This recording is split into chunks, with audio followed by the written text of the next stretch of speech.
墓碑的碑文有多讲究？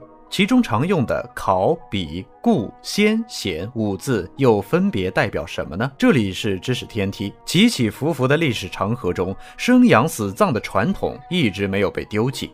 追本溯源，为何1000年前的祖先就已经开始了刻碑书名？文化的传承背后是华夏民族怎样的情思寄托呢？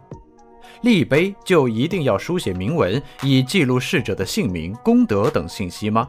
其实最早的时候，古代的葬制是墓而不坟的，即埋葬死人后不做标志。直到先秦时期，随着先贤的知识传播以及人们对于亲人的热切思念，立墓碑的风气才逐渐形成。但立碑立文的传统真正普及的朝代却是东汉。当时统治者通过对西方的交流加深，也发现了他们也有着立碑的习惯。通过相互交流，最终我们形成了自己的墓碑文化。封建时期，有的人们会通过厚葬的方式祭奠尊亲逝者，与之相配的是披麻戴孝、守制3年等习俗传统。不仅如此，在葬礼形式上也多以土葬为主。填穴推土后，如果不进行立碑，又怎么能辨认出自己的家族宗亲呢？而且封建时期战乱不止，社会秩序不稳定，如果加之天灾频繁，那么百姓们就会不断的迁移。历经颠沛流离后，如果再有2-3代人的更迭，那还怎么知道自家的祖坟身在何处呢？这种社会形势也会促使人们开始立碑立文，标记位置。而在墓碑的选材方面，其实也经过了长久的发展，才形成了今天的样子。起初，人们受到棺木下葬时所使用的原木桩的启发，会在逝者的坟前就近取材，插上竹制品或者木桩，并使用纸或帛进行紧固，上面还会写上逝者的生卒时间。这种传统即古人所说的明经。而后人们渐渐发现，木质墓碑极易受到损坏，这种特质与百姓的需求截然相反，因此经过演变，开始使用原石柱代替。但又为了能在碑上刻下更多的逝者生前事迹，又将石柱的形状变换为了四方或者长方形的模样。这种墓碑既有放在墓穴内部的，也有放置在墓地之上的，并且根据从房屋受到的启发，人们还会在墓碑上加盖碑帽，刻以花鸟。可以说，香火传承不仅仅指的是生人能安稳地繁衍生息，更是希望能缅怀先人，对自家宗族的一脉传承能够知根知底。墓碑上的固、显、考、比是什么意思？是各有意义，还是能够混杂篆刻？从碑而不焚到立碑立文，过去了100年时间，碑文文化有哪些发展？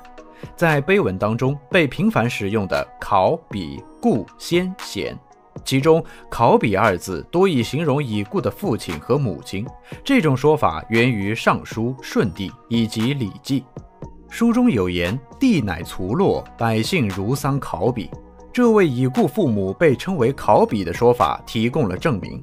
如果墓碑上没有这2个字，在古代也证明着立碑立坟的可能不是亲生子女所作。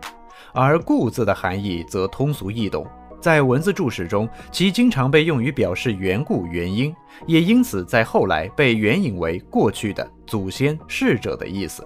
在刻碑上加上固字，看似有重复的感觉，但其实这种文字的叠加更能朴素地表达人们对先人逝者的怀念之情。那说到先和显字，在不同的地区以及朝代也有着不同的含义以及使用方式。普遍来说，当父母中有一位已故时，通常会用先字，而如果双方都已逝去，则会用显字来表达尊敬。不仅如此，有的人也认为显字有被用作表示展现已故亲人的品德和成就的意义。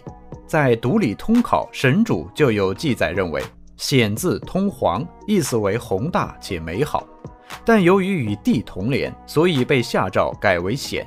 而在如今的碑文中，其实也抛弃了很多古代的丧礼用词，如今更多的用先父母代替了显考比。